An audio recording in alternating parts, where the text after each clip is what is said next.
അസ്സലാമു അലൈക്കും വറഹ്മത്തുള്ളാഹി ഹയ്യാക്കുമുല്ലാഹി ഇഖ്വാൻ. എന്തൊക്കെ എല്ലാവരും വർത്താനം? മൈക്ക് കുത്തിയാണ്. മറ്റേത് സൗണ്ട് കുറവാകുമ്പോൾ അതിൻ്റെ ഒരു പ്രയാസമുണ്ട്. പക്ഷെ മൈക്ക് നമ്മൾ എപ്പോഴും കൊണ്ടു നടക്കില്ലല്ലോ. അപ്പോൾ അതാണ് ചില സമയത്തൊക്കെ മൈക്ക് യൂസ് ചെയ്യാത്തത്. അപ്പോൾ ചിലപ്പോൾ എൻ്റെ കയ്യിലുണ്ടാവില്ല. ഇവിടുത്തെ പേഴ്സണൽ മൈക്കല്ല, നമ്മളെ സെൻറ്ററിലെ പൊതുവെ പരിപാടികൾക്കൊക്കെ യൂസ് ചെയ്യാൻ വേണ്ടിയിട്ട് നമ്മുടെ മദീന ചാനൽ അങ്ങനത്തെ ഇതിനൊക്കെ യൂസ് ചെയ്യുന്ന മൈക്കാണ്. സ്വന്തമായിട്ട് മൈക്ക് വാങ്ങണമെന്ന് വിചാരിക്കുമ്പോഴാണ് ഇവിടെ ഉണ്ടാവും ബൈക്ക്. പ്രത്യേകം നമ്മുടെ കയ്യിൽ തന്നെയാണ്, പ്രത്യേകം വേഗിയില്ല. ആവശ്യം വരാണെങ്കിൽ പിന്നെ വാങ്ങാൻ ഇൻഷാല്ലാ. അപ്പോൾ പറഞ്ഞു തരുന്നത്, ഞാൻ ഇവിടെ ഇങ്ങനെ ഇരിക്കുമ്പോഴേ ഹറമിൽ പുറത്ത് സാഹലിരിക്കുമ്പോൾ ഒരു കുട്ടി ഒരു ഈത്തപ്പഴം കൊണ്ടുവന്നാണ്. മറ്റേ അരിഞ്ഞ മോഡൽ ഈത്തപ്പഴം ഉണ്ടല്ലോ, പാക്കറ്റ് പൊട്ടിച്ചുള്ളവർക്കൊക്കെ കൊടുക്കുന്നുണ്ട്. ജസ്റ്റ് ഇങ്ങനെ കൊഫടിക്കാണ്ട് ഇരിക്കുക. അപ്പോഴാണ് കൊണ്ടുവന്ന് തരുന്നത് ഒരു മോള് ഉള്ള വിഭാഗിക്കുക.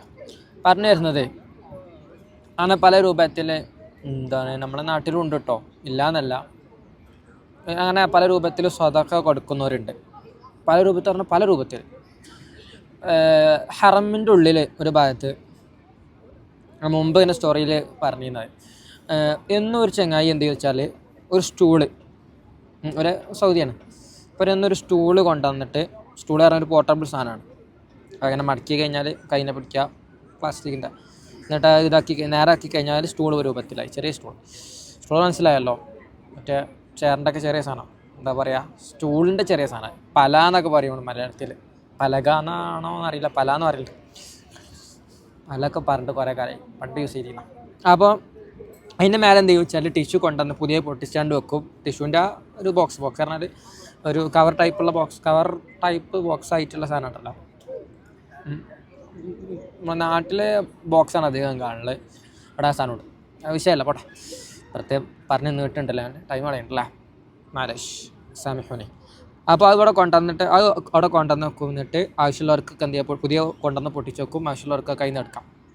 അപ്പോൾ സ്വതക്കൻ്റെ ഒരു രൂപം അങ്ങനെ പലതും കാണുന്നുണ്ട്. ഒരിക്കൽ ഹലക്കലിനായിരിക്കും ഒരാൾ മിസ്വാക്ക് അറാക്കിൻ്റെ കൊള്ളി കൊണ്ടുവന്നാണ്. അങ്ങനെ സുബ്ഹാനല്ലാഹ് പലരും പല രൂപത്തിൽ. പിന്നെ അവർക്ക് ടാക്സി കയറിയപ്പം ടാക്സിയിൽ നിന്ന് ഇറങ്ങുന്ന സമയത്ത് വെള്ളക്കുപ്പി മുപ്പർക്ക് കുടിക്കാൻ വേണ്ടി എടുത്തച്ചോ, അല്ലെങ്കിൽ മുപ്പർക്കാരോ കൊടുത്തോ, അങ്ങനെ എന്തോ വരും ഒന്ന് കിട്ടിയിട്ട് അവിടെ വെച്ചത് പുതിയ സാധനം പൊട്ടിക്കാതെ ഒരു വെള്ളക്കുപ്പി എടുത്താണ് അത് ഇലച്ചാറാണ്. അപ്പോൾ പള്ളിയിൽ വെള്ളം വെക്കണം നമുക്കറിയാം, പള്ളിയിൽ ഈത്തപ്പായം വെക്കണോ സ്ഥലങ്ങളുണ്ട്. പിന്നെ ഹറമിൽ സുഫ്ര സുഫ്ര നമുക്ക് ഏറ്റെടുക്കാൻ കഴിയും, ഓരോ ഇത് നമുക്ക് സ്പോൺസർ ചെയ്യാൻ കഴിയണതുണ്ട്. പിന്നെ അതിന് ശേഷം ഓരോരുത്തിൽ സൗദികൾ അധികം ഉണ്ടാവില്ല, എല്ലാത്തവരും ഉണ്ടാവും. ഗഹുവ എല്ലാവർക്കും കൊണ്ടുവരല്ലോ, അത് എല്ലാവരോടല്ല എന്നാണ് മനസ്സിലാക്കുന്നത്. തസ്രീൽ ആളുകൾ എന്ത് ചെയ്യും, മറ്റേ ഒരുപാട് ഫ്ലാസ്കുകൾ കൊണ്ടുവന്നിട്ട് ചായയും ഗഹുവയും പലതരം ചായകളും പലതരം ഗഹുവകളൊക്കെ കൊണ്ടുവന്നിട്ട് ഗ്ലാസ്സൊക്കെ കൊടുത്തിട്ട് ആൾക്കാർക്ക് കൊടുക്കാനായിട്ട് കൊണ്ടുവരണതാണ്. ഇല്ല ഫ്ലാസ്കുകൾ തന്നെ കൊണ്ടുവരും, കുറേ ഫ്ലാസ്കുകൾ. എന്നിട്ട് അത് കൊണ്ടുവരണ പ്രത്യേക സ്റ്റാൻഡും അത് വലിച്ചോണ്ടിരണ അതിന് പറ്റിയ സാധനങ്ങളൊക്കെ ഉണ്ടാവും. പിന്നെ ഒരുപാട് ഉദാഹരണങ്ങൾ നമുക്ക് കാണാൻ കഴിയും. ഇപ്പോൾ നമ്മുടെ നാട്ടിലില്ലാന്നല്ല, നമ്മുടെ മലയാളികൾ തന്നെ ഉണ്ട് കേട്ടോ ഒരുപാട്. സ്വതക്ക നമ്മൾ അറിയാതെ തന്നെ ചെയ്യണവരുണ്ട്, അറിഞ്ഞിട്ട് കൊടുക്കണവരുണ്ട്, അതേപോലെ തന്നെ അറിയാതെ കൊടുക്കുന്നവരുണ്ട്. അല്ലദീന യുൻഫിഖൂന ഫിസ്സറാഇ വദ്ദറ, സന്തോഷാവസ്ഥയിലും സന്താപാവസ്ഥയിലും കൊടുക്കുന്നവരാണ് സത്യവിശ്വാസികൾ. അതേപോലെ തന്നെ ഇന്നല്ലദീന യത്ലൂന കിതാബല്ലാഹ് അഖാമുസ്സല, ഖുർആൻ പാരായണം ചെയ്യുക, നിസ്കാരം നിലനിർത്തുക. അൻഫഖൂ മിമ്മാ റസഖ്നാഹും സിർറൻ വഅലാനിയ, രഹസ്യമായും പരസ്യമായും അവർക്ക് നൽകപ്പെട്ട റിസ്ഖ്, അവർക്ക് നൽകപ്പെട്ടതിൽ നിന്നും ചെലവഴിക്കുകയും ചെയ്യുന്നവർ യർജൂന തിജാറത്തൻ ലൻ തബൂർ, അവരൊരിക്കലും നഷ്ടം സംഭവിക്കാത്ത കച്ചവടം ആണ് അവർ ആശിക്കുന്നത്. അഥവാ ഒരിക്കലും നഷ്ടം സംഭവിക്കൂല, അതുകൊണ്ട് കൊടുത്തുകൊണ്ട് ഒരിക്കലും കുറഞ്ഞു പോകില്ല. ഖുർആൻ ഓതി കൊണ്ട് സമയം വേസ്റ്റ് ആവുമല്ല, അതിൻ്റെ പേരിൽ സമയം അപ്പോൾ പകലായാലും രാത്രിയായാലും നമ്മൾ ഓതുന്നു എന്നതുകൊണ്ടൊരു നഷ്ടവും സംഭവിക്കാനില്ല, ഒക്കെ ലാഭമേ ഉള്ളൂ. നാളെ പരലോകത്ത് അതിനുള്ളവും വലിയ പ്രതിഫലമായിട്ട് മാറ്റിത്തരും. നമുക്കറിയാം, മസലുല്ലദീന യുൻഫിഖൂന അംവാലഹും ഫീ സബീലില്ലാഹി കമസലി ഹബ്ബ, അള്ളാഹിൻ്റെ മാർഗത്തിൽ ചെലവഴിക്കുക എന്നുള്ളത് ഒരു ധാന്യമണി പോലെയാണ്. അംബതത് സബ്അ സനാബിൽ, ആ ധാന്യമണിയിൽ നിന്നും അതിങ്ങനെ മുളച്ച് 7 കതിരുകൾ അംബതത് സബനാബില ഫി കുല്ലി സുംബുലത്തിൻ മിഅതു ഹബ്ബ. ഓരോ ഇതിലും 100 ധാന്യമണികൾ ഉണ്ടാകുന്നു. അപ്പോൾ എത്ര 700ആയി. അപ്പോൾ 1/700ആയി. അള്ളാഹു ഉദ്ദേശിക്കുന്നവർക്ക് അതിലും അള്ളാഹു യുദ്ദാഇഫു ലിമൻ യശാ, അതിലധികം നൽകും. അള്ളാഹു വസിഉൻ അലീം. സുബ്ഹാനല്ലാഹ്. ആലോചിച്ച് നോക്കി, അവർക്ക് ഇപ്പോൾ നമ്മൾക്ക് സ്വതക്ക കൊടുക്കുമ്പോൾ ഒരിക്കലും നമുക്കത് കുറഞ്ഞു പോവാണ്, ചിലവായി പോയി എന്നുള്ളൊരു തോന്നൽ നമുക്ക് ഒരിക്കലും പാടില്ല. ചിലവഴിച്ചാൽ നമ്മൾ കയ്യിൽ നിന്ന് ചിലവായി എന്ന് പറഞ്ഞാൽ ചിലവായി, പക്ഷേ അതൊരിക്കലും ഇല്ലാതാവുമല്ലോ ചെയ്യുന്നത്. നമ്മൾ നിയ്യത്ത് നന്നാക്കണം കേട്ടോ. നിയ്യത്ത് നമ്മൾ ഒരാളെ കാണിക്കാൻ വേണ്ടിയിട്ടാണ്, നമ്മളൊരു സ്വതക്ക കൊടുക്കുന്ന ആളാണ്, നല്ലോണം കൊടുക്കുന്ന ഒരാളാണ് എന്നുള്ളൊരു തോന്നൽ ആളുകളുടെ ഇടയിൽ ഉണ്ടാവട്ടെ എന്നുള്ള ചിന്തയാണെങ്കിൽ അത് പോയി. അപ്പം നമ്മൾ ശ്രദ്ധിക്കണം. ഇഖ്ലാസ് എപ്പോഴും ഏത് വിഷയത്തിലും ഏത് വിഭാഗത്തിലും നമുക്ക് വേണ്ട സംഗതിയാണ്. ഇഖ്ലാസും അതേപോലെ തന്നെ ഇത്തിബാഉർ റസൂലും മുതാബഅത്തുർ റസൂൽ, അഥവാ ഈ 2 കാര്യങ്ങൾ വിഭാഗത്തിൽ വേണം കേട്ടോ. ഒന്ന് ഇഖ്ലാസ് വേണം, അള്ളാഹ്ക്ക് വേണ്ടി മാത്രമാണോ. 2 റസൂലുള്ള പഠിപ്പിച്ച രൂപത്തിലായിരിക്കണം. ഇതിലേതെങ്കിലും ഒന്ന് പോയാൽ കഴിഞ്ഞ്. ഇപ്പോൾ ഉദാഹരണത്തിന് ചില ആളുകൾ ഇഖ്ലാസോട് കൂടിയിട്ട് പല പ്രവർത്തനങ്ങളും ചെയ്യുന്നുണ്ട്, നല്ലതാണ്, അത് ഇബാദത്താണ് വിചാരിച്ച് ചെയ്യുന്നുണ്ട്, പക്ഷേ ഇത് ബിദ്അത്താണ്, ദീനിലില്ലാത്ത കാര്യമുണ്ടോ? അല്ല. റസൂലുള്ള പഠിപ്പിക്കണം. മൻ അഹ്ദസ ഫീ അംരിനാ ഹാദാ മാ ലൈസ മിൻഹു ഫഹുവ റദ്ദ്. മൻ അമില അമലൻ സുബ്ഹാനല്ലാഹ് അസ്തഗ്ഫിറുല്ലാഹ്. من أحدث في أمرنا هذا ما ليس منه فهو رد. من عمل عملا ليس في كيف استغفر الله سوري. من عمل عملا درنا حديث من أحدث في أمرنا هذا ما ليس منه فهو رد. من عمل عملا ليس عليه أمرنا فهو رد. أنا ذيك أتنرمتيلا استغفر الله. അപ്പോൾ അത് ആര് പ്രവർത്തിച്ചാലും അത് തള്ളപ്പെടേണ്ടതാണ്. ഏതൊന്ന് കൊണ്ടുവന്നാലും ദീനിലില്ലാത്തത് തള്ളപ്പെടേണ്ടതാണെന്നൊക്കെ റസൂൽ നമ്മൾ പഠിപ്പിക്കുമ്പോൾ റസൂൽ പഠിപ്പിച്ചതായിരിക്കണം. 2 ഇഖ്ലാസ്. ഇപ്പോൾ ഒരാൾ ഇത്തിബാഉണ്ട് പക്ഷേ ഇഖ്ലാസ് ഇല്ല, പഠിപ്പിച്ച പോലെ തന്നെ നിസ്കരിച്ചു, സ്വതക്ക നൽകി, നോമ്പ് നോറ്റു, മറ്റുള്ള ആരാധനകൾ ചെയ്യണം, പക്ഷേ അള്ളാഹിൻ്റെ അടുത്ത് നൂല് കിട്ടണം എന്നല്ല, ജനങ്ങളെ പ്രീതിയാണ് ആഗ്രഹിക്കുന്നത് എങ്കിലും അത് സ്വീകരിക്കപ്പെടാത്ത അവസ്ഥ ഉണ്ടോ. അപ്പോൾ ഇഖ്ലാസ് നമ്മൾ പ്രത്യേകം ശ്രദ്ധിക്കും. അപ്പോൾ സ്വതക്കനെ കുറിച്ച് പറയുമ്പോൾ അസ്സദഖതു തുത്ഫിഉൽ ഖതിഅത കമാ യുത്ഫിഉൽ മാഉൻ നാർ. പാപങ്ങളെ കെടുത്തിക്കളയും, വെള്ളം തീനെ കെടുത്തണ പോലെ. തീ കെടുത്താൻ വെള്ളം തീനെ കെടുത്തണ പോലെ. തീ കെടുത്താൻ എന്ത് മതി? വെള്ളം മതി. വെള്ളം വെച്ച് കഴിഞ്ഞാൽ തീ കെടുമല്ലോ. അതേപോലെ പാപങ്ങൾ അത് സ്വതക്കകൾ കൊണ്ട് കെടുത്തിക്കളയുമെന്ന് റസൂലുള്ളാഹി സ്വല്ലല്ലാഹു അലൈഹി വസല്ലം നമ്മെ പഠിപ്പിക്കുന്നുണ്ട്. അപ്പോൾ നമ്മൾ ഇഖ്ലാസോട് കൂടിയിട്ട് സ്വതക്ക കുറേ നമ്മളെ പല ആളുകളും ചിന്തിക്കാൻ എന്താ അറിയോ, കുറേ ഉണ്ടായിട്ടാണ് കൊടുക്കുക. അങ്ങനെയല്ല. നമ്മളെ കയ്യിൽ എത്രയാണോ ഉള്ളത് അതിന് നമ്മൾ സ്വതക്ക ചെയ്യാം. കുറേ ഉണ്ടായിട്ട് കൊടുക്കലുണ്ടാവില്ല. നമ്മളെ കയ്യിൽ എത്രയാണോ ഉള്ളത് അതിന് കൊടുക്കുക. എനിക്ക് ഓർമ്മയുണ്ട്, ഒരിക്കൽ പള്ളിയിൽ ജുമുഅക്ക് ശേഷം ഇതുണ്ടാവുമല്ലോ, പൊതുവെ കളക്ഷൻസ് ഉണ്ടാവും. അപ്പോൾ ഓരോരുത്തരും നമ്മൾ സാധാരണ ഒരു 10, 20, 50, 100 ആണല്ലോ സാധാരണ ഇടാം. എന്നാൽ ഒരാൾ അതിലൊരു വലിയ സംഖ്യ ഇട്ട്, ഒരു 100ൻ്റെ മേലുള്ള സംഖ്യ ഇട്ട്. എനിക്കറിയാം അയാളൊരു പാവപ്പെട്ട ആളാണ്, അത്ര സാമ്പത്തികമായിട്ട് അത്ര കഴിവില്ലാത്ത ഒരാളാണ്. പക്ഷേ ഒരു 100 അപ്പോൾ ഒരു പാവപ്പെട്ട ആൾ അതിട്ട്. അപ്പോൾ ആലോചിച്ച് നോക്കി. അപ്പോൾ അതേപോലെ നമ്മൾ കുറേ ഉണ്ടായിട്ട് കൊടുക്കുക നമ്മൾ വിചാരിക്കരുത്. നമ്മളെ അടുത്ത് എത്രയാണുള്ളത് അതിന് കൊടുക്കാം. പക്ഷെ ഇപ്പോൾ 1 രൂപയാണെങ്കിലും, അപ്പോൾ ഇസ്രേഡിയൻ്റെ ഇതിനെക്കുറിച്ച് പറയലുണ്ട്, ഞങ്ങൾ കേട്ടിട്ടുണ്ടാവും, ചില അതിൻ്റെ ഷോട്ടുകളൊക്കെ കേട്ടിട്ടുണ്ടാവും. 1 രൂപയാണ് ഞങ്ങൾ നൽകുന്നതെങ്കിലും അത് 1 കോടിയുടെ മനസ്സോടുകൂടി ഞങ്ങൾ സ്വീകരിക്കും, 1 കോടിയുടെ മനസ്സോടെ ഞങ്ങൾ സ്വീകരിക്കും എന്ന് പറയുമ്പോൾ 1 രൂപയാണെങ്കിൽ ചിലപ്പോൾ ഒരാൾ 1 കോടി കൊടുക്കുന്നുണ്ടാവും, അല്ലെങ്കിൽ 1 ലക്ഷം കൊടുക്കുന്നുണ്ടാവും. പക്ഷേ അതിനെക്കാട്ടി പ്രതിഫലാർഹമായിരിക്കും ചിലപ്പോൾ 1 രൂപ കൊടുക്കുന്ന ആൾ. കാരണം അയാളെ ഇഖ്ലാസ് എങ്ങനെ ആയിരിക്കും, റബ്ബിൻ്റെ അടുത്ത് കൊടുക്കാനൊന്നുമില്ല. അപ്പോൾ നമ്മൾ ആ 1 രൂപ കൊടുത്തിട്ടുള്ളൂ എന്നല്ല വേറെ ആളത് കണ്ടാലും ചിന്തിക്കേണ്ടത്. എന്തായാലും നോക്കരുത് ആവശ്യമില്ല.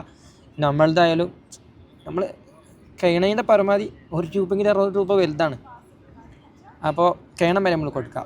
പിന്നെ അതേപോലെ തന്നെ ചില ആളുകളെ എന്താണ് ആളുകൾ തമ്മിൽ വെറുതെ അളക്കണേ. പിന്നെ ചില ആളുകൾ ചിന്തിക്കുക എന്താ വെച്ചാൽ എന്താണ് അവർക്ക് കൊടുക്കാമല്ലോ, ഒരുപാട് പൈസ ഉണ്ടല്ലോ. ഞാൻ പലരെ കുറിച്ചാണ് പറഞ്ഞു കേട്ടാണ്. എന്താണ് അവർക്ക് കൊടുക്കാമല്ലോ, എൻ്റെ അടുത്ത് കുറേ ഉണ്ടല്ലോ, കോടികളുണ്ടല്ലോ, അപ്പോൾ അവർക്ക് 1,00,000 ചിലവഴിക്കുക, ഒരു 1000 15 ചിലവർക്ക് വിഷയം. അങ്ങനെയല്ല, അവർ കൊടുക്കുന്നുണ്ട്. എത്ര ആളുകൾ പൈസ ഉണ്ടായിട്ട് കൊടുക്കാത്തവരുണ്ട്. പക്ഷെ അവരെ കുറിച്ച് ഹുസ്നുദാനാണ് നമുക്ക് ആളുകളെ കുറിച്ചിട്ടൊക്കെ ഉണ്ടാവേണ്ടത്. ചിലപ്പോൾ നമ്മളറിയാതെ എത്ര കൊടുക്കുന്നവരുണ്ടാവും. മറ്റുള്ളവർ ആരും അറിയിക്കാതെ കൊടുക്കുന്നവരുണ്ടാവും. നമ്മൾ ചിലപ്പോൾ പിന്നീട് വേറെ എങ്ങനെയെങ്കിലും വായിക്കാനേക്കാരം നമ്മൾ അവർ കൊടുക്കണത് അറിയുണ്ടാവുക. അറിഞ്ഞുകൊണ്ടും കൊടുക്കണുണ്ടാവും. അങ്ങനെ വേണം, അറിഞ്ഞുകൊണ്ട് കൊടുക്കണ പൊതുവെ എന്താണ് സമൂഹത്തിന് വേണ്ടി സഹായിക്കുന്നത് വേണം. അതിനപ്പുറം നമ്മൾ അറിയാതെ, ആരും അറിയാതെ നമ്മൾ കൊടുക്കുന്നത്, നമ്മൾ മാത്രം അറിഞ്ഞാൽ മതി. നമ്മളെ ഉപ്പ അറിഞ്ഞിട്ടുണ്ടാവില്ല, നമ്മളെ ഉപ്പിമ്മ അറിഞ്ഞിട്ടുണ്ടാവില്ല, മാതാപിതാക്കളോ മക്കളോ നമ്മളെ സ്വന്തം ഭാര്യ പോലും, അല്ലെങ്കിൽ ഭാര്യ കൊടുക്കണ സ്വന്തം ഭർത്താവ് പോലും അറിയിക്കാതെ സ്വതക്ക നൽകാൻ കഴിയും. അപ്പോൾ ആരും അറിയാത്ത ചില സ്വതക്കുകളും നമുക്ക് വേണ്ടതുണ്ട്. അപ്പോൾ അതാണ് സ്വതക്കനെ കുറിച്ച് പറയാനുള്ളത്. പിന്നെ പലപ്പോഴും നമുക്ക് സംഭവിക്കുക എന്താ വെച്ചാൽ നമുക്ക് വേണ്ടിയിട്ട് ചിലവഴിക്കുമ്പോൾ നമ്മൾ തീരെ പൈസ നോക്കില്ല. ഇപ്പോൾ ഒരു ഭക്ഷണം കഴിക്കുമ്പോൾ പൈസ നോക്കണ്ട, നല്ല സാധനം വാങ്ങാം, ഒക്കെ ഡ്രസ്സും ഒക്കെ നമുക്ക് നല്ല. ഇപ്പോൾ ആളുകൾ അങ്ങനെയാണ്, ആളുകൾക്ക് പൈസ ഇല്ലാത്തവരാണ് ഇപ്പോൾ പൈസ ഉള്ളവരെക്കാട്ടിയും നല്ല ടോപ്പിൽ ജീവിക്കണത്. ഉള്ള പൈസ കൊണ്ട് ഉഷാറായി ജീവിക്കണേ. നമ്മൾ ശ്രദ്ധിക്കേണ്ട ഒരു വിഷയമാണ്. വല്ലാതെ നമ്മൾ പൊതുവെ ഒന്നാമതായിട്ട് എന്നോടും പിന്നെ ഓരോരുത്തരോടും നമ്മൾ ചിലവഴിക്കുമ്പോൾ ശരിക്കും നമ്മൾ ശ്രദ്ധിക്കണം. ദൂരത്തില്ലാതെ ഇരിക്കാനും, നമ്മളടുത്ത് പൈസ ഉണ്ടെങ്കിലും നമുക്ക് ആവശ്യം ഉണ്ടെങ്കിലും, ഇപ്പോൾ ഉദാഹരണത്തിന് ഇപ്പോൾ ഒന്നിലധികം ഷൂ വാങ്ങണവരുണ്ട്. ഫോർ എക്സാമ്പിൾ പറഞ്ഞാൽ കേട്ടോ, ഞാൻ ആരും ഉദ്ദേശിച്ചിട്ടില്ല. നമ്മളെ തന്നെ ആലോചിച്ചാൽ മതി. നമ്മളാരും നോക്കരുത്. നമുക്ക് ഈ പറഞ്ഞ കാര്യം നമ്മളതിൽ ഉണ്ടോ പ്രശ്നമുണ്ടോ എന്ന് തിരിച്ചാൽ മതി. ചിലപ്പോൾ ഒന്നിലധികം ഷൂ ആവശ്യം ഉണ്ടാവും. എന്നാൽ ആവശ്യമില്ലാതെ നമ്മൾ വാങ്ങി കൂട്ടുന്ന ചില വിഷയങ്ങളുണ്ടാവും, ചില സാധനങ്ങളുണ്ടാവും. അഥവാ ഒന്ന് വേങ്ങും ഇടും, പിന്നെ കുറച്ച് കഴിഞ്ഞാൽ പിന്നെ നമുക്കത് പറ്റാത്ത അവസ്ഥ. പിന്നെ നമ്മൾ അടുത്ത വേങ്ങും, പിന്നെ അത് കുറച്ചിടും, പിന്നെ അത് ഇടൂല. ആർക്കും കൊടുക്കലാണോ? അതുമല്ല, വെറുതെ അങ്ങനെ വാങ്ങി കൂട്ടാം. ഇത് ആവശ്യമില്ലല്ലോ. ചിലപ്പോൾ നമുക്ക് 2 3 ഷൂ വാങ്ങേണ്ടി വരും ഓരോ പർപ്പസ്. ഇപ്പോൾ നമ്മളിപ്പോൾ ഒരു വലിയൊരു പരിപാടിക്ക് പോകുമ്പോൾ ഇടണ ഷൂ ആവില്ല ചിലപ്പോൾ നമ്മൾ ഡെയിലി സ്കൂളിലേക്കോ അല്ലെങ്കിൽ വർക്കിനോ പോകുമ്പോൾ ഇടുന്ന ഷൂ വ്യത്യാസം ഉണ്ടാവും. ഇപ്പോൾ നമ്മൾ കളിക്കാൻ പോകുമ്പോൾ ഇടുന്ന ഷൂ വേറാണ്, ക്രൗഡാൻ പോകുമ്പോൾ ഷൂ വേറായിരിക്കും. അതൊക്കെ നമ്മൾ പർപ്പസ് ആണെങ്കിൽ ഓക്കെ. നമുക്ക് ആവശ്യമുണ്ടോ? ആവശ്യമില്ലാതെ നമ്മൾ ദൂർത്താക്കാനൊക്കെ ശ്രദ്ധിക്കുക. അപ്പോൾ എന്തായാലും ഞാൻ പറഞ്ഞു വരുന്നത്, നമുക്ക് ആവശ്യമുണ്ടെങ്കിൽ നമ്മൾ എന്ത് ചെയ്യും? ചിലവഴിക്കും. എന്നാൽ ആവശ്യമില്ലെങ്കിലോ ആവശ്യമുണ്ടെങ്കിൽ നമ്മൾ ചിലവഴിക്കും. എന്നാൽ അപ്പോൾ നമ്മൾ പൈസ നോക്കണ്ട എന്ന് പറയും. എന്നാൽ സ്വതക്ക നൽകുന്ന വിഷയത്തിൽ നമ്മൾ ശ്രദ്ധിച്ചിട്ട് ചിലവഴിക്കുള്ളൂ. മറ്റേ നമ്മൾ കണക്ക് നോക്കാതെ ചിലവഴിക്കുന്നു, നമുക്ക് വേണ്ടിയിട്ട്, നമ്മുടെ കുടുംബത്തിന് വേണ്ടിയിട്ടൊക്കെ. എന്നാൽ സ്വതക്കൻ്റെ വിഷയം വരുമ്പോൾ നമ്മൾ ശ്രദ്ധിച്ച് ഇവിടെ 20 കൊടുത്താൽ മതി, 20 റുപ്യ കൊടുത്താൽ മതി എന്നുള്ളൊരു തോന്നൽ നമുക്ക്. ചിലപ്പോൾ 20 കൊടുക്കേണ്ടത് 20 റുപ്യ കൊടുത്താൽ മതിയാവും. പക്ഷെ എന്നാലും അവിടെ നമ്മൾ പേടിച്ച് ശ്രദ്ധിച്ച് ഇതാവശ്യമില്ല, നമ്മൾ കൂടുതൽ കൊടുക്കാൻ വേണ്ടി ശ്രദ്ധിക്കാം. അത് നമുക്ക് തിരിച്ചു കിട്ടും, ഉറപ്പാണ്. നമ്മൾ ഇഖ്ലാസോട് കൂടി കൊടുത്തവരൊക്കെ നമ്മൾ ശ്രദ്ധിച്ച് നോക്കേണ്ടി നമുക്ക് കിട്ടും. നമ്മൾ ചെറിയൊരു പൈസ അവിടെ കൊടുക്കുമ്പോൾ നമുക്ക് പഠിച്ചോണ്ട് നമ്മളറിയാതെ നമ്മൾ നമുക്ക് ഇരട്ടി ദുനിയാവിൽ കിട്ടണമെന്നല്ല നമ്മൾ ആഗ്രഹിക്കേണ്ടത്. എന്നാലും അത് പഠിച്ചോ നമുക്ക് തരും. ഇപ്പോൾ ഒരാളെ കുറിച്ചിട്ട് മറ്റൊരാൾ ഉപമ പറഞ്ഞായിട്ടാണ്. ഒരു പൈസ ഉള്ള ഒരാളാണ്, നല്ല കോടീശ്വരനാണ്. മൂപ്പര് നല്ല ധർമ്മം ചെയ്യുന്ന ആളാണ്. അപ്പോൾ മൂപ്പര് കൈ കൊണ്ട് വാരി കൊടുക്കുന്നു. ഒരാൾ പറഞ്ഞ ഉപമയാണ്. മൂപ്പര് കൈ കൊണ്ട് ആൾക്കാർക്ക് സ്വതക്ക കൊടുക്കുന്നു, അയാൾക്ക് JCB കൊണ്ട് വാരി കൊടുക്കുന്നു എന്ന് പറഞ്ഞു. അഥവാ അത്രത്തോളം ഒരു സ്വതക്കം നൽകുന്നുണ്ട്. അപ്പോൾ അടിച്ചോണം നല്ലോണം കൊടുക്കേണ്ടത്. ഒരു ഉപമ എനിക്ക് ഭയങ്കര ഇഷ്ടമായി. അപ്പോൾ അത് ദുനിയാവിൽ തന്നെ നമുക്കൊരു നഷ്ടവും വരില്ല. സ്വതക്ക ഒരിക്കലും നിങ്ങളുടെ ധനത്തിൽ കുറവ് വരുത്തൂല എന്ന് റസൂലുള്ളാഹി സ്വല്ലല്ലാഹു അലൈഹി വസല്ലം പറഞ്ഞതാണ്. സ്വതക്ക റസൂലുള്ളാഹി സ്വല്ലല്ലാഹു അലൈഹി വസല്ലം. അപ്പോൾ ഇതാണ് വിഷയം. അപ്പോൾ നമ്മൾ ധാരാളമായിട്ട് സ്വതക്ക കൊടുക്കുക. നമ്മൾ പിശുക്കരുത്, നമ്മളൊരിക്കലും പിശുക്ക് പാടില്ല. നമ്മൾ ഇപ്പോൾ പല ഉപമകൾ പറഞ്ഞല്ലോ. ഇപ്പോൾ എൻ്റെ കുടുംബത്തിൽ ഒരാളുടെ ഒരു താത്ത, അവരുടെ വീട്ടിൽ ഇപ്പോൾ ഫുഡൊക്കെ നമ്മൾ രാത്രി ബാക്കി ഉണ്ടാവുള്ളൂ ചിലപ്പോൾ. അപ്പോൾ എന്താണ് കുറച്ച് ബാക്കിയുണ്ടാവും. അപ്പോൾ അത് വേസ്റ്റ് ആവേണ്ട എന്നുള്ള നിലക്ക് ഞാൻ എപ്പോഴും ഇങ്ങനെ നല്ലത് പറയട്ടോ, ഒരു നല്ല ഫുഡും തരുന്നു. അപ്പോൾ ഒരു കറിയായിരിക്കും, അപ്പോൾ ഒരു കറിയാണെങ്കിൽ അപ്പോൾ അതിൽ ചിലപ്പോൾ പീസ് കുറവുണ്ടാകുമ്പോൾ നമ്മൾ മടിക്കൂല. ചിക്കൻ കറി ആണെങ്കിൽ ആ പീസ് കുറവാണെങ്കിൽ ഒരു ബിരിയാണി ബാക്കിയുണ്ട്, അപ്പോൾ നമ്മളതിൽ പീസ് കുറവാണെങ്കിൽ നമ്മൾ മടിക്കില്ല, പീസില്ല അപ്പം ഇനി വെറുതെ കൊടുക്കണ്ട, ഒരു മോശമല്ല, അങ്ങനല്ല. അത് വേസ്റ്റ് ആവരുത്, അതെങ്കിലും അത് കൊടുക്കുക. റസൂലുള്ളാഹി പറഞ്ഞല്ലോ, എൻ്റെ അയൽവാസി ഒരു ആട്ടിൻ്റെ കുളമ്പാണ് തരുന്നത് എങ്കിൽ പോലും അതിനെന്ത് ചെയ്യരുത്, ഇതായി കാണരുത്. അപ്പോൾ അത് നമ്മൾ ചെറുതായി കാണുകയും ചെയ്യരുത്, പിന്നെ നമ്മൾ അത് കൊടുക്കാതിരിക്കും വേണ്ട. നമ്മൾ നല്ല മനസ്സോട് കൂടി അത് അവർക്ക് കിട്ടട്ടെ, അല്ലെങ്കിൽ കിട്ടട്ടെ എന്നുള്ള നെയ്യത്തിൽ നമ്മൾ കൊടുക്കാം ഓരോ വിഭവങ്ങൾ. പിന്നെ എന്തുണ്ടെങ്കിലും അപ്പോൾ ആ താത്ത, ആ വീട്ടിലെ താത്ത എന്തുണ്ടെങ്കിലും താത്തയും ആ വീട്ടിലെ കാക്കിയും രണ്ടോളം അതേപോലെ കൊടുക്കണ വെച്ചാൽ എന്താ വെച്ചാൽ, ഇപ്പോൾ എന്ത് മുട്ടായി, ഇപ്പോൾ ഒരു 4 മുട്ടായി അവർക്ക് കിട്ടിയെന്ന് കൂട്ടാം. അപ്പോൾ കുറച്ചല്ല, അത് ഉള്ളതുകൊണ്ട് കിസ്മാക്കും, എന്നിട്ട് അടുത്തുള്ള വീടുകൾക്കൊക്കെ കൊടുക്കും. അതേപോലെ വിരുന്ന് വിളിക്കണവരുണ്ട്, പിന്നെ എന്തെങ്കിലും കാരണം ഉണ്ടാക്കിയിട്ട് വിരുന്ന് വിളിക്കുക. അപ്പോൾ എന്താണ്, ആളുകൾക്ക് ഭക്ഷണം കൊടുക്കാനുള്ളൊരു ആഗ്രഹം. അപ്പോൾ വിരുന്നൊക്കെ നമ്മൾ പൊതുവേ അങ്ങനെ ചെയ്യേണ്ട ഒരു സംഗതി കേട്ടോ. ഇപ്പോൾ കല്യാണം ഉണ്ടാകുമ്പോൾ കല്യാണം അനുബന്ധിച്ച് വിരുന്നാൾ, പിന്നെ അതായത് എന്താ പറയുക, പുതിയാപ്പിളിനും പുതിയണ്ണിനും നമ്മൾ വിരുന്ന് വിളിക്കും, അതുപോലെ കുടുംബത്തിനെ വിരുന്ന് വിളിക്കും. അതേപോലെ പല എന്താ പറയുക മുടിയൽച്ചിൽ, അങ്ങനത്തെ പല പരിപാടിക്കൊക്കെ വിരുന്നുണ്ടാവും. അതൊക്കെ ഒരു കാരണം, ഒരു സന്ദർഭോചിതമായി എന്താ പറയുക, വെള്ളത്തിൽ ഒരു സന്ദർഭത്തിനനുസരിച്ചല്ല, അതിനപ്പുറം നമ്മൾ ഒന്നുമില്ലാതെ നമ്മൾ ഇരുന്ന് വിളിക്കണം. നമ്മളെ ഫ്രണ്ട്സിനെ വിളിക്കുക, നമ്മളെ കുടുംബക്കാരെ വിളിക്കുക, അതൊക്കെ നമ്മളെ കുടുംബം എല്ലാവരും കൂടി കുടുംബ സംഗമൊക്കെ നടത്തുന്നവരുണ്ട്. അപ്പോൾ എല്ലാവരും കൂടിയിരുന്ന് ഭക്ഷണം കൊടുക്കാം, നല്ല കാര്യമല്ലേ. ഇടയ്ക്ക് നമ്മൾ അങ്ങനെ ശീലമാക്കിയവരുണ്ട് കേട്ടോ, ഒറ്റയ്ക്ക് ഫുഡ് കഴിക്കാൻ കഴിയൂല അങ്ങനെ ആകുമ്പോൾ. പിന്നെ അങ്ങനെ ശീലിച്ച ഇങ്ങനെയാണ്, നമ്മൾ ഒരുമിച്ച് ഫുഡ് കഴിക്കുമ്പോൾ വീട്ടിലായാലും നമ്മൾ ഒരുമിച്ച് ഫുഡ് കഴിക്കണം. ചിലരൊക്കെ ഓരോ സമയത്ത് വന്നിട്ട് പൊതുവെ എല്ലാവരും ഒരുമിച്ച് കഴിക്കില്ല, എന്നാലും ചിലവരുണ്ട്. ചിലപ്പോൾ ചില തിരക്കാവുമ്പോൾ ചിലപ്പോൾ അങ്ങനെ കഴിക്കേണ്ട അവസ്ഥ വരും. എന്നാൽ നമ്മൾ ഒരുമിച്ച് ഫുഡ് കഴിക്കാൻ ശ്രദ്ധിക്കുക. പിന്നെ പലരും പല സമയത്തും പറഞ്ഞാണ്ട് ചിലപ്പോൾ ആണുങ്ങൾ മാത്രം വേണ്ടി വരും, പെണ്ണുങ്ങൾ ഇരിക്കേണ്ടി വരും, വേറെ വിഷയം. ഞാൻ പറഞ്ഞത് ഇപ്പോൾ വീട്ടിലെല്ലാവരും അങ്ങോട്ടും ഇങ്ങോട്ടും കാണാൻ പറ്റുന്നവരൊക്കെ ആണെങ്കിൽ പോലും വേറെ വ്യത്യസ്ത സമയത്ത് ഇരുന്ന് ഫുഡ് കഴിക്കുക, ഒരുമിച്ചിരുന്ന് കഴിക്കാത്ത അവസ്ഥ, ഒരുമിച്ചിരുന്ന് കഴിക്കണം, എല്ലാവരും പറക്കത്തിട്ട്. പിന്നെ ഫുഡ് സമയം 15 ചെയ്യില്ല. ഫുഡ് കൊടുക്കാമെന്ന് പറയുമ്പോൾ അപ്പോൾ നമ്മളെ ഫ്രണ്ട്സിനൊക്കെ നമ്മൾ വിളിച്ച് നമ്മൾ ഭക്ഷണം കഴിക്കാൻ പോകുമ്പോൾ ഇടയ്ക്ക് നമ്മൾ കൊടുക്കാം. നമ്മൾ തിരക്കൂടി കൊടുക്കുക. അങ്ങനെ ചില വീഡിയോസൊക്കെ കണ്ടിട്ടുണ്ടാവും. അറബികളൊക്കെ വിഷയത്തിൽ ഭയങ്കര ഉഷാറാണ്. അറബികൾ മാത്രം നമ്മുടെ നാട്ടിലുള്ള ആൾക്കാരുണ്ട് കേട്ടോ. ഞാൻ പറഞ്ഞ പോലെ പ്രത്യേകിച്ചും നമ്മൾ ഓല എന്താ പറയുക, ഒരു തിരക്കൂടി പ്രശ്നം ഉണ്ടാക്കി ഓൽക്ക് ജയിക്കണം, ഒരിക്കലും തോറ്റു കൊടുക്കില്ല. എന്താ പറയുക, നിങ്ങൾ കണ്ടിട്ടുണ്ടാവും ചിലപ്പോൾ ഒക്കെ പൊട്ടിച്ച് വെച്ച് കാട് വെക്കാൻ വേണ്ടിയിട്ട് തിരക്കുണ്ടാക്കാം. പിന്നെ ഒരുപാട് മലയാളീസിൻ്റെ അടുത്തുനിന്ന് അങ്ങനെ കുറേ അനുഭവങ്ങൾ ഉണ്ട് കേട്ടോ. അവർക്ക് അങ്ങനെ ജിദ്ദ പോയ സമയത്തൊരു കാക്ക, പിന്നെ മൂപ്പര് തിരക്കൂടുക, നിങ്ങൾ കൊടുക്കുകയാണെങ്കിൽ ഞാൻ അവിടെ നിന്ന് ഇറങ്ങി പോകുന്ന പറഞ്ഞു. നമുക്ക് ജിദ്ദ പോയപ്പോൾ നിങ്ങൾ ഫുഡ് പൈസ കൊടുക്കുകയാണെങ്കിൽ ഞാൻ ഇറങ്ങി പോകും, ഞാൻ ഉണ്ടാവില്ല ഭീഷണി പെടുത്തുക. ആണതാ അവർ കൊടുക്കാനുള്ളൊരാഗ്രഹം. അങ്ങനെ ആവണം നമ്മൾ തോറ്റെടുക്കരുത്. പിന്നെ രണ്ടൂട്ടർ തോറ്റെടുക്കുക എന്നാൽ നടക്കൂല. അപ്പം നമ്മൾ എന്ത് ചെയ്യുക, അങ്ങനെ തോറ്റെടുക്കേണ്ട സമയത്ത് നമ്മൾ അവർക്ക് വേണ്ടി പ്രാർത്ഥിക്കാം. اللهم اطعمنا طعاما واسقنا سقانا اللهم بارك لهم فيما رزقتهم واغفر لهم وارحمهم. പഠിപ്പിക്കപ്പെട്ട പ്രാർത്ഥനകൾ തന്നെ ഉണ്ട്. അപ്പോൾ അത്തരം സന്ദർഭങ്ങളിൽ നമ്മൾ അവർക്ക് വേണ്ടി പ്രാർത്ഥിക്കുകയും ചെയ്യാം. അതാണിപ്പോൾ നമുക്ക് ചിലപ്പോൾ അവിടെ തോറ്റെടുക്കുന്ന സമയത്ത് നമുക്ക് അവർക്ക് കൊടുക്കാൻ പറ്റിയ ഏറ്റവും നല്ലൊരു പ്രാർത്ഥന എന്ന് തന്നെയാണ്. പിന്നെ ഹദിയകൾ സ്വീകരിക്കൽ മാത്രമാക്കരുത്, നമ്മൾ കൊടുക്കുകയും ചെയ്യാം. എന്താണ് തഹാബു, എപ്പോഴും നമ്മൾ വേങ്ങണ ആളുകൾ ആയി മാറരുത്, അത് ശീലാക്കരുത്. നമ്മൾ വേങ്ങേണ്ട അവസ്ഥയിൽ നമ്മൾ വേങ്ങേണ്ടി വരും, ഞാൻ പറഞ്ഞതല്ല. നമ്മൾ വേങ്ങാനായിട്ട് നിൽക്കരുത്, നമ്മൾ വേങ്ങണ ആളുകളായി മാത്രം മാറരുത്, കൊടുക്കുന്ന ആളുകൾ മാറാം. ഇപ്പോൾ നമുക്ക് ഗിഫ്റ്റ് അവിടെ നിന്ന് ഗിഫ്റ്റ് ഇട്ടുണ്ട്, പക്ഷേ നമ്മളവർക്കും ഗിഫ്റ്റ് ഒന്നും കൊടുക്കണില്ല. അതേപോലെ നമുക്ക് കൊടുക്കാൻ കഴിയില്ലെങ്കിലും നമ്മൾ കണമാരി പരസ്പരം ഗിഫ്റ്റൊക്കെ കൊടുക്കാം. ഓക്കെ, അപ്പോൾ സദഖ എന്നുള്ളത് വലിയൊരു വിഷയമാണ്.